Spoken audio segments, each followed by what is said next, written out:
everyone, this is Prachi Jetli from Ana TV and we are here at a very special meet and greet hosted by overseas friends of BJP, and we have three very special members of BJP all the way from India joining us today, interacting with the audience, telling us about the initiatives of the government. Mr. Sudhanshu Trivedi, Member of Parliament and spokesperson BJP, and Mr. Vijay Chauthawala from Foreign Affairs, and Mr. Mitesh Patel, a Member of Parliament, Anand, Gujarat. All three of them will be here interacting with the audience, and we will be learning from them about the new initiatives of the Indian government led by Prime Minister Narendra Modi. Thank you. So, overseas Bharatiya Janata party के प्रमुख श्री विजय चौथाईवाला जी, सांसद श्री मितेश भाई पटेल जी, OS BJP के अध्यक्ष अड़प्पा प्रसाद जी, वासुदेव पटेल जी और सुब्रमण्यम जी, जिन्होंने अभी आपके सम्मुख अपने विचार रखे, और इस सभागार में उपस्थित सभी बहनों और भाइयों,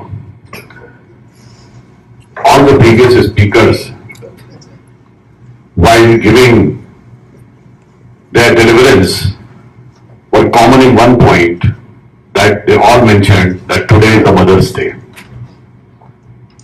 पर जब हम मदर्स डे की बात करते हैं तो हमें यह ध्यान रखना चाहिए कि हम उस देश और संस्कृति का प्रतिनिधित्व करते हैं। दुनिया में जितने भी सिविलाइजेशंस हुए, you look at all civilizations of the world, all the countries of the world, all the cultures of the world, the height of their conceptual supremacy is the concept of God which they have envisaged. किसी भी संस्कृति की पराकाष्ठा उस संस्कृति के द्वारा की गई ईश्वर की परिकल्पना में होती है, और विश्व की सभी संस्कृतियों में ईश्वर सिर्फ पुरुष है। स्त्री तत्व का कोई स्थान नहीं है ईश्वर की परिकल्पना में। सिर्फ भारतीय संस्कृति ऐसी है जहां पर शैव, वैष्णव और शाक्त, तो भगवान विष्णु वैष्णव विष्णु जी को पूजते हैं, वो पुरुष हैं, शाक्त शक्ति को पूजते हैं, वो स्त्री है, और आदिदेव भगवान शंकर अर्धनारीश्वर है। अर्धनारीश्वर की परिकल्पना सिर्फ और सिर्फ भारतीय संस्कृति में है, और वो किस प्रकार से है ये हमें मातृ दिवस पर ध्यान रखना चाहिए। कालिदास ने रघुवंश में लिखा है कि वागार्थमी संपृक्तो वागार्थमी प्रतिपतये जगतः पितरो वंदे पार्वती परमेश्वरो। इसका अर्थ हुआ कि भगवान शंकर ने पार्वती और परमेश्वर के रूप में अर्धनारीश्वर का वह स्वरूप उस प्रकार से है जैसे कविता में शब्द और अर्थ, अकेले शब्द से कविता नहीं बनती, अकेले अर्थ से कविता नहीं बनती, अर्थ ही शब्द को व्यक्त करता है और शब्द का कोई मायने नहीं होता अर्थ के बगैर। तो वाक अर्थ संपृक्त हो, वाक और अर्थ से मिलकर ही बनती है। तो आप सोचिए कि इस प्रकार की उदात्त परिकल्पना जिस संस्कृति ने दी उस पर हमें गर्व करना चाहिए। और जो महान ज्ञानी हम लोगों को, ज्ञानदेव पाणे हम लोगों को समझाते हैं कि यहां पर समानता नहीं थी, उनसे पूछो तुम्हारे ईश्वर की परिकल्पना में कहीं समानता थी? और हम ये कहना चाहते हैं कि समानता हमारे यहां नहीं थी, बिल्कुल हमारे यहां कभी समानता नहीं थी, स्त्री की प्राथमिकता थी। इसीलिए जब आप भगवान का नाम लेते हैं क्या कहते हैं? सीताराम, सीता पहले राम बाद में, गौरी शंकर, लक्ष्मी नारायण, राधे कृष्ण, माता पिता, पिता माता नहीं बोला जाता है। और जैसा बताया गया कि हमारे हर प्रतीक माता है, भारत माता है, धरती माता है, प्रकृति माता है, गीता माता है, गंगा माता है, गायत्री माता है, गाय माता है। और कभी एक बार हम लोग बचपन में गए तो एक स्वामी जी से किसी ने पूछा कि साहब भगवान के जितने भी अवतार हैं वो भारत में ही जन्म लेते हैं, तो उन्होंने बड़ा मजेदार उत्तर दिया कि भाई जन्म लेने के लिए मां की आवश्यकता होती है, यदि भारत को कोई देश को माता मानेगा तभी तो भगवान जन्म लेंगे।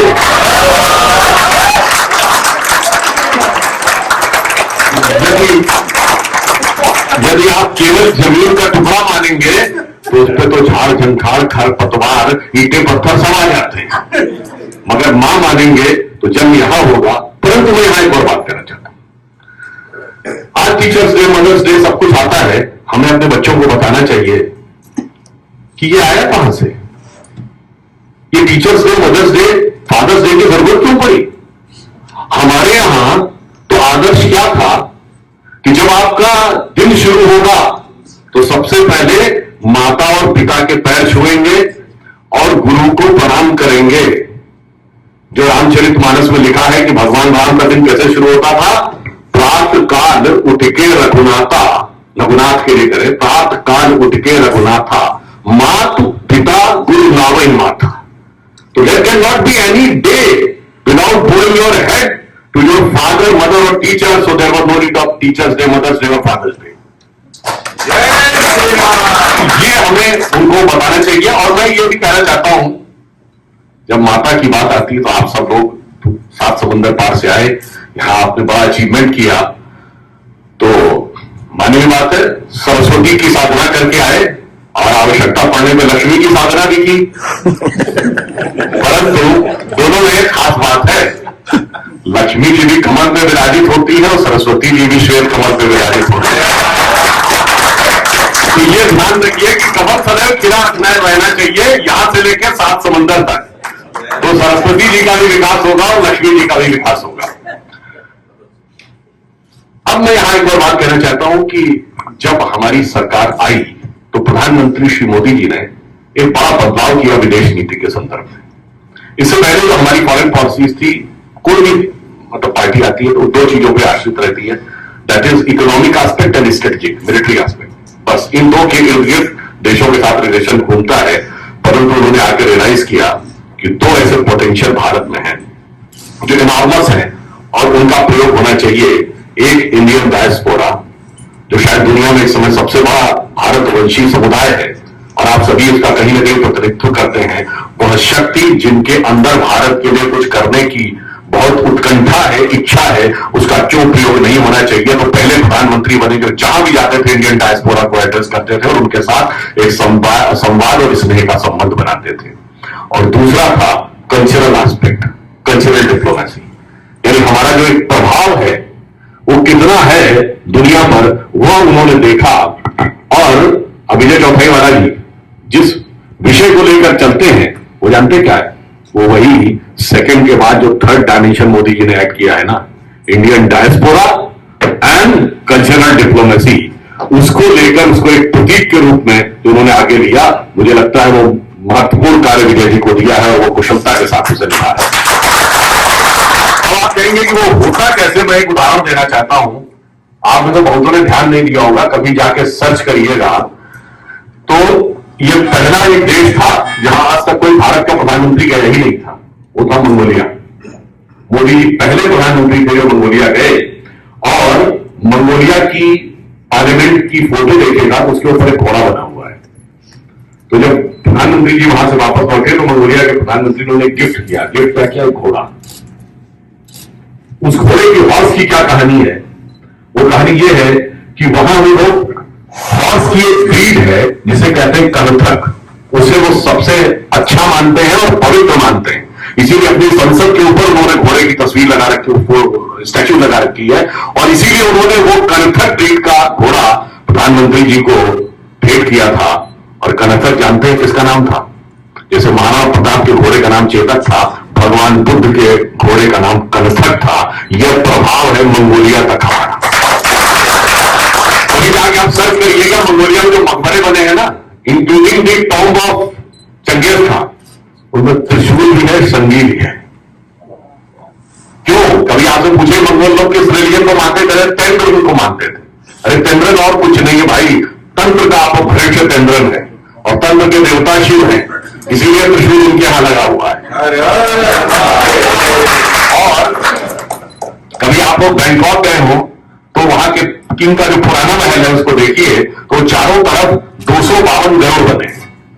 और जब आप पूछे आपको गाइड क्या कहता है, थाईलैंड का गाइड कहता है, in our culture king is considered as incarnation of Hindu god Vishnu and Garud is the vehicle of Vishnu, so the entire palace is designed in such a way as if it is situated on the back of Garud. ये हमारा impact था। तो आप सोचिए सोचिए कि जिस देश के साथ ऐसा संबंध हो, उसके साथ हमने कभी उसका प्रयोग नहीं किया, मगर उस प्रयोग की आवश्यकता क्यों पड़ी? और आज चुनौती, हम लोग बहुत कहते हैं ना कि लेफ्ट वाले लोग बहुत सारा चुनौती क्रिएट कर रहे हैं। वैसे एक आपको मतलब ऑन द लाइटर नोट कहें, आप लोगों को याद हो कि आज से 30 साल पहले दूरदर्शन पे एक सीरियल आता था कक्का जी कहीं, तो उसमें एक लेफ्टिस्ट टाइप का बना हुआ है, वो खद्दर का कुर्ता पहन के, जीन्स पहन के और एक कुर्ता लटका के अपना जोशीला भाषण दे रहा है। तो इससे पहले कि वो कुछ बोलने लगे तो कक्का जी जो बने उसको रोकते थे पूरी, वो मतलब यूपी और बिहार की लैंग्वेज बोलता है, कहता अरे रुक जा रुक जा रुक जा, हम समझ गया तू पक्का लेफ्टिस्ट है। तो वो कहता है कि अभी तो हम कुछ बोले नहीं, अभी पूरी बात हमारी हुई नहीं, आप कैसे कह दिए कि हम पक्का लेफ्टिस्ट है? अरे कहीं सुनने का जरूरत है, पढ़ाई लिखाई लेफ्ट, धंधा पानी लेफ्ट, घर चौबारा लेफ्ट, जब तू सब कुछ लेफ्टिस्ट कर दिया, लेफ्ट कर दिया तो लेफ्टिस्ट हुआ ना। तो आप देखिए आज left has been left over all over the world. अब दो जगह बचे हैं, क्यूबा और नॉर्थ कोरिया, और दो जगह और बचे हैं। एक वर्ल्ड की बिगेस्ट डेमोक्रेसी इंडिया के अंदर के मीडिया के एक सेक्शन में, और वर्ल्ड की सबसे पावरफुल डेमोक्रेसी अमेरिका के मीडिया के एक सेक्शन में। तो इन दोनों जगहों पे जो बचे हैं उस पर भी आपको पूरा ध्यान रखना चाहिए, और वो ध्यान रखने के लिए भी जरूरत है। जैसे अभी चर्चा हो रही थी ना यूपी की, तो यूपी बहुत बुलडोजर चला था, तो वहां जो बुलडोजर चला था, मगर यहाँ जो बैठे थे तो वैक्यूम क्लीनर भी चला के देखने की जरूरत है कि कौन कौन कहाँ है, तो उन सब के बारे में जानकारी रखने की जरूरत है। बट परिवर्तन क्या रहा, मैं एक आपको बताना चाहता हूं कि लोग बंगाल का चुनाव हुआ तो उन्होंने कहा जो बंगाल में बीजेपी हार गई। सर कहिए जनाब, आपको लग रहा है बंगाल में बीजेपी हार गई? Just 10 years back, if I ask you, the biggest population controlled by the left rule other than China was West Bengal, और वो वहां से वाइप आउट हो गए, फिनिश, एक भी सीट नहीं, कांग्रेस फिनिश। और इतना बड़ा परिवर्तन आ गया कि हरा भी गायब हो गया, लाल भी गायब हो गया, और बंगाल में लड़ाई बात होने लगी कि कौन ये सिद्ध करे कि अगर भाजपा वाले भगवा है तो हम भी हल्के भगवा हैं, कि ममता बनर्जी चंडी पाठ करने लगी और 30% वोट हमको मिले। इतना बड़ा पैराडाइम शिफ्ट आया, और देखने वाले हमेशा निगेटिव नजरिए। अब मैं आपको बताना चाहता हूं कि उसकी एक चुनौती यहां शिकागो से शुरू होती है। इफ यू रिमेंबर, जितने भी लेफ्टिस्ट हैं उनके लिए सबसे बड़े जो आदर्श ब्रह्म वाक्य के प्रणेता है वो कौन है? कार्ल मार्क्स और मैक्स वेबर। और मार्क्स ने उस समय नाम था न्यूयॉर्क डेली ट्रिब्यून, 1853 में जून के महीने में आर्टिकल लिखा था, 3-4 पार्ट्स का आर्टिकल भारत के बारे में। और जानते हैं हम महानुभाव ने क्या लिखा? कभी भारत नहीं गए थे, आजादी के बाद मैक्स वेबर और मार्क्स कभी इंडिया नहीं गए, इंडिया की कोई लैंग्वेज नहीं पढ़ी, इंडिया की कोई बुक नहीं पढ़ी, और 3 आर्टिकल लिख दिए ट्रिब्यून में, और वो हमारे वहां वालों के लिए ब्रह्मवाक्य हो गए। और उसमें लिखा क्या? उन्होंने लिखा, whatever the destruction Britishers are doing to the India is painful but pleasurable also, because it is required that all old belief should be destroyed.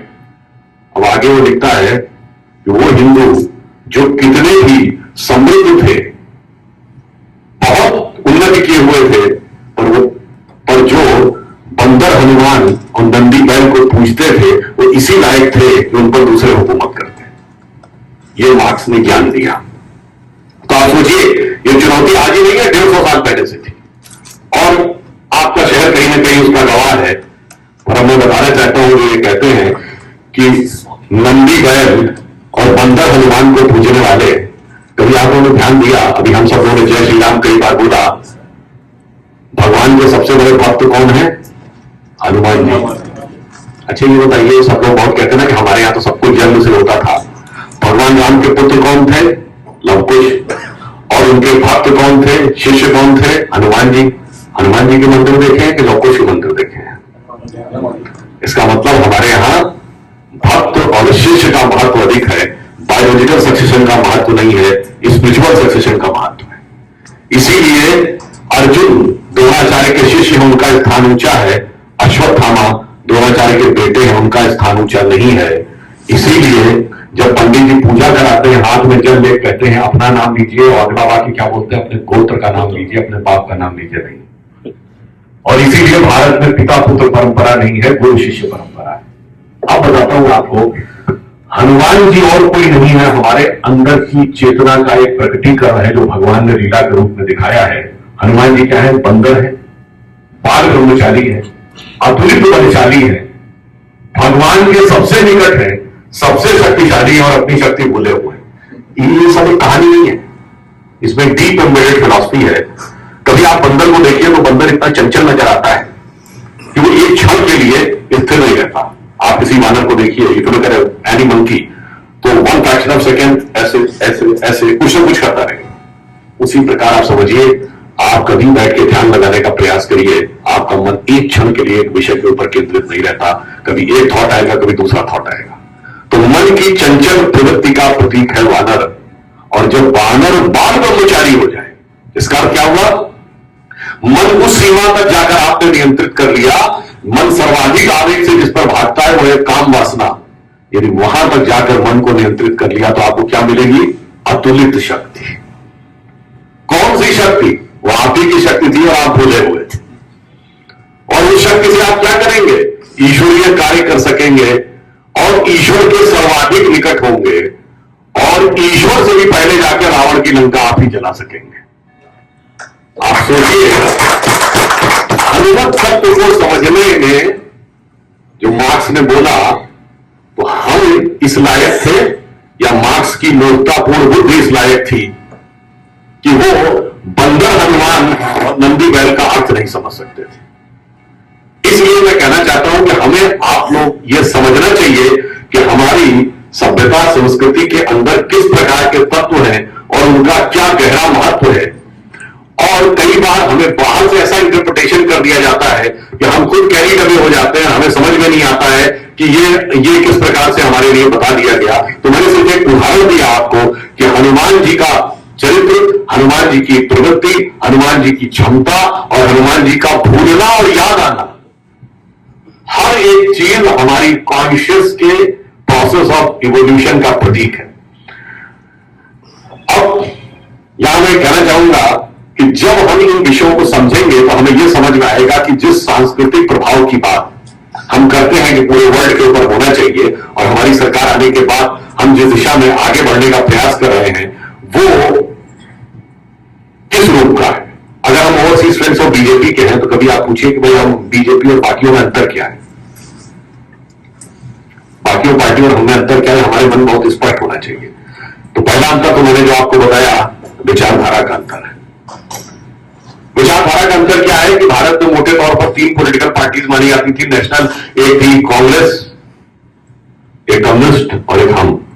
Congress का बनी 1885 में एक अंग्रेज ऑफिसर एलन ऑक्टेविया ह्यूम के द्वारा, यानी गुलामी के काल में बनी और गुलामी करने के लिए बनाई गई। बहुत से लोगों को नहीं पता होगा कि कांग्रेस के पहले 5-6 अध्यक्षों में से एलन ह्यूम तो अध्यक्ष नहीं बने थे, मगर फाउंडर एलन ह्यूम के अलावा अल्फ्रेड रो, जॉर्ज ह्यूल, विलियम बैडनबर्ग जैसे लोग अध्यक्ष थे। और 1910 के इलाहाबाद कांग्रेस अधिवेशन में विलियम बैडनबर्ग, वो ब्रिटिश सरकार का सेक्रेटरी, वो कांग्रेस का अध्यक्ष था जिस 1910 में सावरकर को 50 साल की सजा हुई। वो कहते हैं कि लड़ाई हम लड़ रहे थे, बहुत बढ़िया। ब्रिटिश सरकार के सेक्रेटरी के कदमों तले बैठ के उसकी सदारत में ब्रिटिश सरकार के खिलाफ लड़ाई लड़ रहे थे। ऐसा सुंदर इतिहास उन्होंने बढ़ाने का प्रयास किया गया। खैर, वो मेरा सिर्फ कहने मतलब है, कम्युनिस्ट क्या थी, 1925 में बनी। वो तो अपने को विदेशी पार्टी मानते हैं, जैसे मल्टीनेशनल का एक इंडिया में विंग होता है। इसलिए कम्युनिस्ट पार्टी सीपीआई आप जाके चेक करिएगा तो they never say Indian communist party, they say communist party of India. तो दोनों पार्टियां विदेश के प्रभाव से, मूलतः विदेशी प्रभाव से थी। और हमारी पार्टी 1951 में स्वतंत्रता के बाद बनी और विशुद्ध भारतीयता के तत्व पर बनी। ये पहला फंडामेंटल डिफरेंस। दूसरा फंडामेंटल डिफरेंस क्या है कि हमारी पार्टी एकमात्र पार्टी बनी जिसने बढ़ते बढ़ते अपना कद कांग्रेस से बड़ा किया। आज तक हमारी पार्टी में कभी कोई डिवीजन नहीं हुआ। हमारी पार्टी का अनुशासन अपने आप में बहुत बड़ी बात है कि 72-73 साल इन 3 जनरेशन गुजर जाएं और पार्टी उसी प्रकार काम करती रहे, यह दूसरा बड़ा अंतर था। और तीसरा, जानते क्या है, भारत में जितने भी प्रधानमंत्री बने, तो with due respect to everybody, Congress के सारे प्रधानमंत्री बनने से पहले पार्टी में ही स्वीकार्य नेता नहीं थे। वो सब प्रधानमंत्री बन के नेता बने।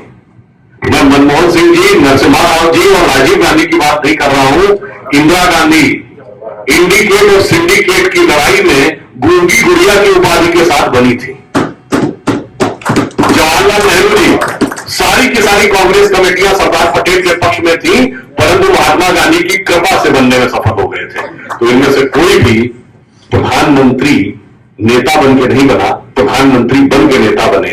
और दूसरी तरफ हमारे 2 प्रधानमंत्री हुए, अटल जी। आप सब लोग जो पुराने लोगों को याद होगा, हम लोग जब से होश संभाला, हम लोग क्या कहते थे, प्रधानमंत्री होना चाहिए तो अटल जी को होना चाहिए। 1957 में नेहरू जी ने कहा कि ये व्यक्ति एक दिन प्रधानमंत्री बनेगा। 40 साल भारत के इतिहास में कोई ऐसा उदाहरण नहीं हुआ, 40 साल पहले किसी ने कहा कि प्रधानमंत्री होना चाहिए। अब मोदी जी प्रधानमंत्री बनने से कुछ साल पहले आप राह चलते किसी आदमी से पूछिए, 2012, 13, 11 का दौर याद करिए, किसको प्रधानमंत्री होना चाहिए? आंख मूंद के आदमी कहता था मोदी जी को होना चाहिए। मैं अपना अनुभव बताता हूं। जुलाई 2013 में, उस समय राजनाथ सिंह जी राष्ट्रीय अध्यक्ष थे, मैं उनके साथ आया तो न्यूयॉर्क टाइम बिल्डिंग से बाहर निकले तो गाड़ी आने के लिए, जैसे होता ना कि वहां पे तो गाड़ी पार्क नहीं होती थी, आप निकलेंगे और बस गाड़ी आएगी, बैठेंगे। तो अनंत कुमार जी थे, हम थे और वो थे। अचानक वहां कोई भारतीय मिल गए, आए और लपक के आगे उसे कहते, अरे ये जुलाई 2013 है, क्योंकि प्रधानमंत्री वो घोषित हुए 13 सितंबर 2013। आके कहते हैं राजनाथ जी से, अरे बस अरे मोदी जी को ले आइए, बस उसके बाद सारा कल्याण हो जाएगा। प्रयाग के कुंभ मेले में गए स्नान करने, तो वहां उसके आगे मंदिर में दर्शन करने, पुजारी कहता है बस मोदी जी को ले आइए, दुष्टों का संहार वही करेंगे। आपको बताऊं, उन दिनों चुनाव का दौर चल रहा था, तो मतलब तब तक चुनाव नहीं शुरू हुए थे, मगर एक्टिविटी बहुत शुरू हो गई थी। तो मेरी अपनी गाड़ी उस दिन में छोड़ दिया, तो मेरे एक फ्रेंड थे, उन्होंने मुझे देर रात घर छोड़ा, तो 1 बजे करीब वो मुझे छोड़ के गया। तो उनका ड्राइवर जाने के बाद 15 मिनट बाद उसका मोबाइल में फोन आता है। मैंने देखा ये रात कोई क्यों कर रहा है, कोई प्रॉब्लम हो गई। उसने कहा जी पुलिस वाले ने रोक लिया है। तो मैं समझा इसने कुछ चालान कर दिया होगा, गलत जगह पार्किंग कर दी होगी। तो कहा लीजिए बात कर लीजिए। तो मैंने पुलिस वाले से कहा क्या इसने कुछ वो कर दिया है क्या? उसने कहा मेरे साथ ये एक जगह गाड़ी खड़ी करके बहुत देर से खड़ा हुआ फोन पे बात कर रहा था, वो शायद उसके एटीएम कार्ड में कोई प्रॉब्लम आ गई। तो कहा हम लोग पेट्रोलिंग कर रहे थे, तो हमें समझ में नहीं आया कि ये आदमी गाड़ी में खड़ा क्यों है, पिछले 10 मिनट से ऐसे खड़ा है। तो हम लोग इसके पास आ गए, हम इसको कुछ नहीं करने जा रहे, हम तो इसको छोड़ देंगे, मगर साहब इसने बताया कि आप राष्ट्रीय अध्यक्ष से सलाहकार हैं। तो मैंने सोचा कि हमें इतना अवसर दे दीजिए कि एक बार फोन करके हम भी आपसे रिक्वेस्ट कर लें कि मोदी जी को प्रधानमंत्री का करना। आप इमेजिन कर सकते हैं, इसे कहते हैं नेतापन के प्रधानमंत्री बनना, ना कि किसी की अनुकंपा, किसी समीकरण के चलते हुए या किसी दुखद मृत्यु को भुलाने के लिए अथवा उस सहानुभूति लहर को प्रयोग करने के लिए प्रधानमंत्री बनना, और ना एक्सीडेंटल प्रधानमंत्री बनना, इसे कहते हैं नेचुरल प्रधानमंत्री। एक हमारी पार्टी में ये फंडामेंटल डिफरेंस है जो हमें इस बात को समझना चाहिए कि चाहे लीडरशिप हो, विचारधारा हो या अन्य किसी भी प्रकार की बात हो, तो हम उन सारी चीजों में बिल्कुल अलग प्रकार की पार्टी। अब उदाहरण के लिए एक और बात कहना चाहता हूं, जो परिवर्तन मोदी जी ने लाने का प्रयास किया, जब सत्ता मिली, चलिए तो वह जनता ने मिला, सत्ता मिलने के बाद हमने क्या किया जानते क्या किया? याद करिए 15/10/2014 प्रधानमंत्री बनने के बाद लाल किले की प्राचीर से पहला संबोधन, उसमें क्या? स्वच्छता अभियान, बेटी बचाओ बेटी पढ़ाओ। ये हमारे आज अपरिमित प्रतिभा संपन्न खान मार्केट गैंग के लुटियंस ज्ञानी बैठे हैं, उन्होंने कहा नॉन पॉलिटिकल भाषण दे रहे हैं, इसका क्या मतलब है? बेटी बचाओ बेटी पढ़ाओ का कोई राजनीति से मतलब है क्या? ये स्वच्छता अभियान इसका कोई राजनीति से मतलब है? और आपने देखा कि आज इतना बदलाव आ गया। आप में से जो लोग पिछले कुछ वर्षों में भारत गए होंगे, हम लोगों को ध्यान है, पहले कुछ भी खाया किसी ने, वो खाया और यूं ऐसे गाड़ी से फेंक देता था। आज सामान हर व्यक्ति हिचकता है और उसको रखकर एक प्रॉपर जगह डस्टबिन में जाके डालने का प्रयास करता है। ये सोच को ग्रासरूट लेवल से बदली और टॉप लेवल पे क्या किया? 2014 से पहले सिर्फ हमारी पिछली सरकार अटल जी के दौर को छोड़ दें तो हम दुनिया के गरीब मुल्क थे। दुनिया में कहीं लड़ाई होती थी तो हमेशा कमजोर और छोटा ये कहता है कि बड़ा और ताकतवर हमें सता रहा है, मगर हम बड़े थे और ताकतवर थे और हम दुनिया में कहते थे देखो छोटा और कमजोर हमें सता रहा है। मगर मोदी जी के आने के बाद चाहे पूरी की ये बात सर्जिकल स्ट्राइक हुई हो या बालाकोट हुआ हो, उन्होंने दिखा दिया कि the era of India as a soft state is over. और उन्होंने ये दिखा दिया कि बहुत दिन हम लोग भगवान राम की आराधना किए थे और बचपन में आप सब वो भजन सुने होंगे, ठुमक चलत रामचंद्र बाजत पैजनिया, बिल्कुल सुनेंगे, बहुत मधुर लगेगा, पर जरूरत पड़ने पर हम ये भी दिखाएंगे कि धमक चलत रामचंद्र हालत ललकनिया। तो मैंने सिर्फ ये दो उदाहरण इसलिए दिए कि मोदी जी ने एक छोटी सी चीज कि आप कूड़ा नहीं फेंकेंगे, उस मानसिकता से लेके देश के स्वाभिमान पर चोट करने के लिए मुंह तोड़ जवाब देंगे, दोनों मानसिकताओं में भारी परिवर्तन किया। ये दर्शाता है कि बदलाव सिर्फ सत्ता के लिए नहीं हुआ था, विचार बदलने के लिए हुआ था। अब मैं दूसरा भी एक उदाहरण देता हूं, बाकी हमने क्या किया? बाकी सब तो ठीक है, बहुत से ऐसे कार्य होते हैं जो दूसरी सरकारें इन सब ने किया, सड़क बनवाया, रोड बनवाया, हमने उनसे अच्छा किया, उनसे अच्छे अधिक गति से किया, ट्रांसपेरेंसी से किया, ईमानदारी से किया, किसी को किसी प्रकार का उंगली उठाने का मौका नहीं दिया। और कुछ चीजें ऐसी होती है जो दूसरों के दिमाग में नहीं आई, जैसे अगर इंडिया को इमर्ज करना था, पावर हब बनना है, पावरफुल, तो पावर भी तो होनी चाहिए। इलेक्ट्रिसिटी कहां से आएगी? अगर हमारे देश में 12 महीने में 11 महीने सूरज रहता है तो हमें सोलर एनर्जी पे क्यों नहीं फोकस होना चाहिए? फोकस किया, हम सोलर एनर्जी में बहुत प्रगति हुई है। 230 गीगावाट तक का 2030 में टारगेट है, वो तो अलग है, ये तो हो सकता कोई सरकार सोच लेती, परंतु एक इंटरनेशनल सोलर अलायंस बनेगा और उसका केंद्र भारत में बनेगा, ये सोच से मोदी जी की थी। ये अलग सोच है। अब आप आइए दूसरी चीज, एफडीए ने इतना रिसर्च कर रखा है ड्रग्स एंड फार्मास्यूटिकल में कि हम कभी उसकी बराबरी नहीं कर सकते, मगर अगर उन्होंने आके कहा योग सीखो, तो अगर हम योग का पालन करेंगे तो 75% मामलों में हमें ड्रग्स की जरूरत ही नहीं। तो भाई आपके जो बिलियंस ऑफ डॉलर लगाए आपको मुबारक। अच्छा, उसके बाद जरूरत पड़े तो ट्रेडिशनल मेडिसिन में सबसे स्ट्रक्चर्ड डिटेल हमारे पास है आयुर्वेद के रूप में। दुनिया में बहुत से देशों में ट्रेडिशनल मेडिसिन में उनका ऐसा structured meticulous systematic detail is not available. अब क्या किया? WHO में ट्रेडिशनल मेडिसिन का सेंटर बनवाया, गंगा के मैदान के दोनों तरफ हर्बल मेडिसिन का प्लांटेशन के लिए 800 करोड़ रुपए का एक विशेष प्रावधान किया, और अब उस WHO का जो international centre for traditional medicine है, उसका सेंटर भारत में बना। ये सोच अभी आपने पिछले बजट में ध्यान दिया हो तो हाइड्रोजन एनर्जी को लेकर 1000 करोड़ रुपए का प्रावधान किया गया है, यानी फ्यूचर की एनर्जी क्या होने वाली है उसकी तरफ उन्होंने देखने का प्रयास किया। एक उदाहरण और दे दूं, हमारी सरकार आने से पहले कभी आपको शायद लगता हो कि भारत एक ऐसा विचित्र देश था जो मीडियम रेंज मिसाइल बना सकता था, जो चंद्रयान बना सकता था, फाइटर प्लेन नहीं बना सकता था, बैलिस्टिक मिसाइल बना सकता था, एसॉल्ट राइफल नहीं बना सकता था। Does this thing sounds logical? No. इसका मतलब हम बनाना नहीं चाहते थे ताकि जंग भी चलती रहे, खरीद भी होती रहे और बाकी सब भी होता रहे। अब आकर डिफेंस प्रोडक्शन पहली बार शुरू हुआ। एसॉल्ट राइफल्स ही नहीं बनने लगी हैं भारत में, बल्कि पहली बार ब्रह्मोस जो हमारी इंटरमीडिएट रेंज बैलिस्टिक मिसाइल है उसका एक्सपोर्ट होना शुरू हुआ है, और फिलीपींस पहला देश बना है जिसने भारत को ऑर्डर किया। और इसमें मजेदार बात आपको पता है, 2 जगह डिफेंस कॉरिडोर बने, एक तमिलनाडु में और एक उत्तर प्रदेश में, और ब्रह्मोस की एक फैक्ट्री लखनऊ के डिफेंस कॉरिडोर में ही बनेगी। अब बताइए, पहले मैं तो सब उत्तर प्रदेश का रहने वाला हूं, एक दौर था पिछली सरकारों के जमाने में उत्तर प्रदेश में कट्टे बनते थे, अब ब्रह्मोस मिसाइल बन के एक्सपोर्ट हो रही है। इतना बदलाव क्या पर्याप्त नहीं? और इतना ही नहीं, अभी बात हो रही थी कि यूपी जीतना बहुत जरूरी था, वाकई बहुत जरूरी था। यूपी अद्भुत है, यहां जितने प्रकार के डाइवर्जेंट पोस्ट नजर आते होते नहीं नजर नहीं आएंगे। अयोध्या मथुरा काशी भी यही है, तो मुस्लिम्स के 2 सेक्ट हैं, बरेली और देवबंदी, तो देवबंदी वही है, बरेली भी यही है, बीएचयू भी यही है, तो एएचयू भी यही है। और एक जमाना था हमारी सरकार आने से पहले पूर्वी उत्तर प्रदेश इसके लिए जाना जाता था, मुंबई का कोई अंडरवर्ल्ड हो जाए तो कहां से निकलेगा, पूर्वी उत्तर प्रदेश के किसी जिले से निकलेगा। अबू सलेम, छोटा शकील, मुख्तार अंसारी, अतीक अहमद।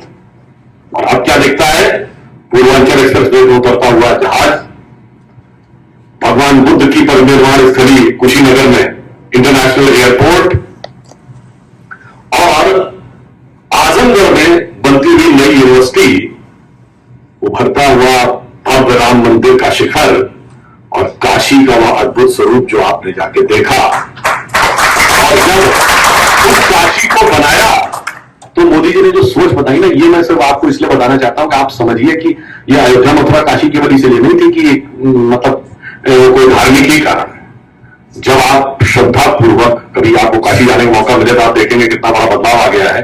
उस काशी विश्वनाथ के आगे जब आप श्रद्धा से अपना मस्तक झुकाते हैं ना, तो आपका श्रद्धा का बिंदु उत्तर में अमरनाथ से भी जुड़ता है, दक्षिण में रामेश्वरम से भी जुड़ता है, पूर्व में मल्लिकार्जुन से भी जुड़ता है, पश्चिम में सोमनाथ से भी जुड़ता है।